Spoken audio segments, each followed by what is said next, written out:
దేవుడు తన కృప చేయడం మనకు కాబట్టి ఇంతవరకు తన ప్రేమ చేయడం బలపరిచి ఈ సమయంలో తన మాట వినేటువంటి భాగ్యం దేవుడు మనకి ఇచ్చినందుకు దేవుని మధ్యలో మనం కృతజ్ఞతలు చెల్లించవలసిన కాలంలో సమయంలో దేవుడు తన సాధన పెట్టుకొని మన నేటి వరకు కాబట్టి దేవుని మధ్యలో కృతజ్ఞతలు చెల్లించవలసిన ఈ సమయంలో దేవుని యొక్క వాక్యం గ్రంథమైనటువంటి పరిశుద్ధ గ్రంథమైనటువంటి బైబిల్ నుంచి మొట్టమొదటి ఉన్నటువంటి ఆదాము గురించి కొన్ని లేఖ భాగాలు మనం ధ్యానం చేస్తున్నాం. అతని ద్వారా కొన్ని పాఠములు మన సమయంలో మనం నేర్చుకున్నాం. ఆది కాండం చదివినట్లయితే 2వ అధ్యాయం 7వ వచనంలో ఇలాగూ రాయబడింది. మీ దగ్గర ప్రకటించినట్లయితే ఆది కాండం 2వ అధ్యాయం 7వ వచనం. దేవుని యెహోవా నేల మట్టితో నరుని నిర్మించి వానికి నాశనముల జీవవాయువు కదా నరుడు జీవాత్మాయు. మొట్టమొదటి మనుషుడు అయినటువంటి ఆదాము నేల మట్టి నుంచి ఆయన దేవుడు తయారు చేశాడు. ఆది కాండం 1వ అధ్యాయం 26వ వచనం చదివినట్లయితే దేవుడు అందులను మన స్వరూపమందు మన పోలిక చొప్పున నరులను చేయగలము. ఆదామైనటువంటి మొట్టమొదటి మనుషులు ఎవరి స్వరూపమైన అంటే దేవుని యొక్క స్వరూపమై ఉన్నారు. దేవుడు ఏ విధమైనటువంటి ఆకారాన్ని స్వరూపాన్ని కలిగి ఉన్నాడో అదే ఆకారాన్ని అదే స్వరూపాన్ని అదే కోరిక ఆదాము కలిగి ఉన్నాడు. నరుని మొట్టమొదటి నరుడు ఎలా దేవుడు చేశాడంటే నేల మట్టి చేత చేశాడు. చేసి తన స్వరూపమందు చేసి వారి యొక్క నాశనంలో జీవ వాయువు కదా నరుడు జీవాత్మాయుడు.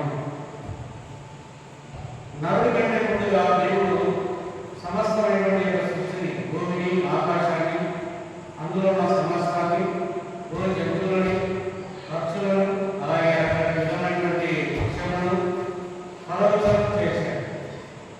వాటన్నిటి కూడా దేవుడు తన మాట చేత తన వాక్కు చేత కలుగుగా కలిగాయి. కానీ ఆదాము మాత్రం దేవుడు ప్రత్యేకంగా నిర్మించినట్టుగా సృష్టించినట్టుగా మనం చూస్తూ ఉన్నాం.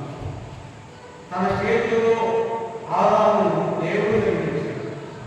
కలుగుగాక అని ఆదాము అలా చేయలేదు. కానీ తన స్వరూపంలో తన కోరిక నిర్మించి నరుడి యొక్క నాశనంతో తన యొక్క జీవవాయువు అంటే తన ఆత్మలో భాగం వాయువుగా నరుడు జీవాత్మాయువు.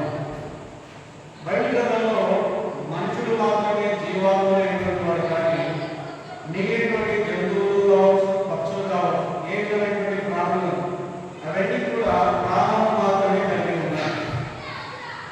అయితే మానవుడు మాత్రమే దేవుని యొక్క జీవాత్మను అతడు కలిగి ఉన్నాడు. ఆ విషయాన్ని మనం గమనించాలి. అయితే ఆదాము సృష్టించిన తర్వాత దేవుడు ఆదాముకు అధికారం ఇచ్చాడు. ఏమని అధికారం ఇచ్చాడంటే నేను కలిగేసినటువంటి యొక్క సృష్టి అంతటి మీద నేను నీకు అధికారం ఇస్తున్నాను. పక్షుల మీద, జంతువుల మీద, భూమి మీద ఉన్న వాటి మీద కావచ్చు, సముద్రంలో ఉండేటువంటి వాటి మీద కావచ్చు, అన్ని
కాబట్టి ఆదాము దేవుడు ఎంతగా ప్రేమిస్తే అటువంటి అధికారం ఇస్తాడో మనం ఒకసారి జ్ఞాపకం చేసుకున్నాం. తర్వాత ఆహారములకు ఆకాశ పక్షులను భూమి మీద సమస్త జీవులను పచ్చని చెట్లను మీకు ఆహారంగా కలిగాయి. మానవుడికి తినడానికి ఆహారంపై ఏ విధంగా ఇచ్చాడు, అలాగే అధికారం ఇచ్చి దేవుడే అని ఆ విషయాన్ని మనం జ్ఞాపకం చేసుకుంటాం.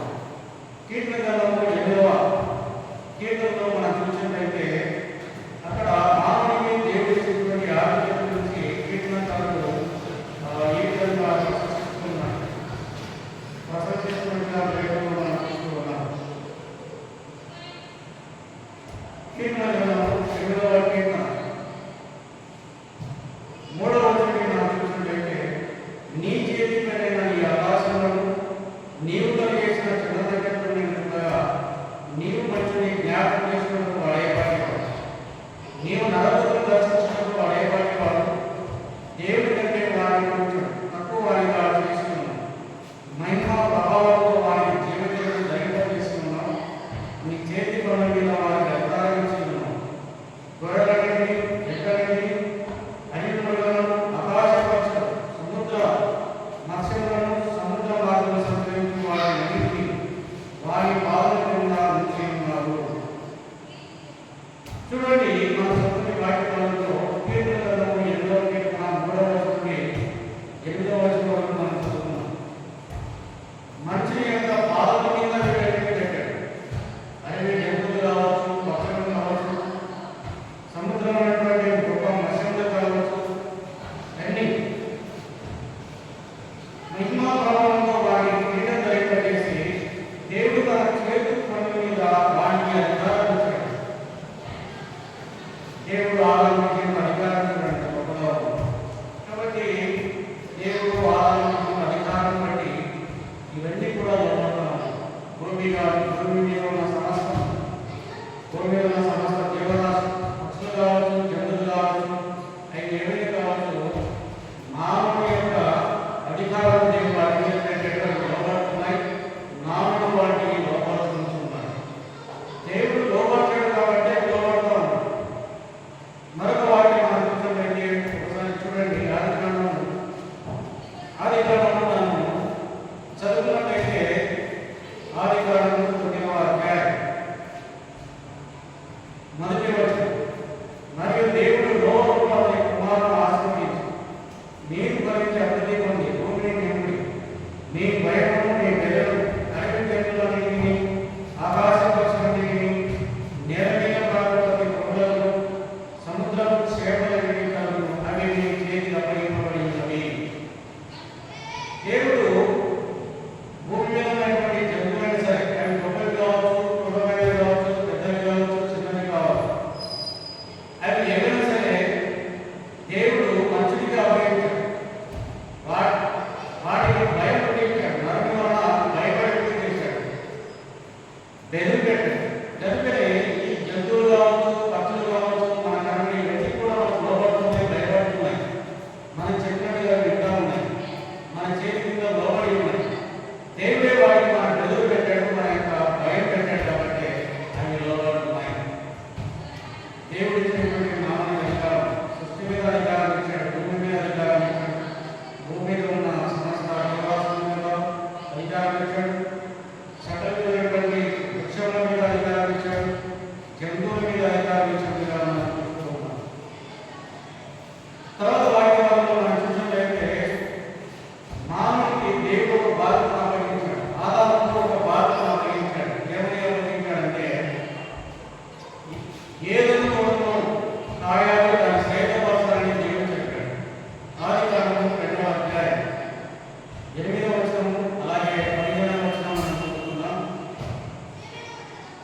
దేవుడిని యెహోవా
జనరల్గా ఉన్నాయి, కానీ ఆదాము ఒంటరిగా ఉన్న దేవుడు చూసి తనకు సాధ్యపడే సహాయం చేయాలని దేవుడు ఆలోచన చేశాడు. నరుడు ఒంటరిగా ఉన్న మంచిది కాదని దేవుడు చూసి ఏం చేశాడంటే సాధ్యపడే సహాయంగా అవ్వను తయారు చేశాడు. అవ్వను ఎలా తయారు చేశాడు? ప్రత్యేకంగా మరలానే గడ్డ తీసుకొని మరలా ఆకారంలో తయారు చేసి మరలానే నాశనం జీవవాయువుని మరలా జీవంగా ఉన్నట్టుగా చేయలేదు. ఆదాము గాఢంగా కలిగేసి అతని పక్కనెంపులో నుంచి ఒక ఎముక తీసుకొని ఆ చోట మాంసంలో గురించి వేసి ఆ పక్కనెంపులను శ్రేణిగా దేవుడు నిర్మించాడు. ఎందుకు దేవుడు ఆదాములో నుంచి అవలంబించాడు అంటే తనలో నుంచి వచ్చింది కాబట్టి తనకు సంబంధించింది, తన యొక్క తన సొత్తు తన స్వాస్థ్యాన్ని భావించడానికి దేవుడు ఆదాముకి ఇచ్చాడు. స్త్రీలను నిర్మించి దేవుడు ఆదాము దగ్గరికి ఆమెను తీసుకుని వచ్చినప్పుడు ఆదాము ఏం చేశాడు అంటే ఒక పాట పాడాడు. ఏమని పాట పాడాడు? 23వ వచనం, ఆదికాండం 2వ అధ్యాయం 3వ వచనం. ఆదాము అన్నాడు, నా ఎముకలో ఒక ఎముక, నా మాంసంలో మాంసము, ఇది నరుల నుండి తీయబడిన కనుక నారి అనబడును. హవ్వ ఎలా నిర్మించబడిందో ఆదాము తన యొక్క మాటలు లేక తన యొక్క భావనలు తెలియజేస్తాడు. ఏమని అన్నాడు?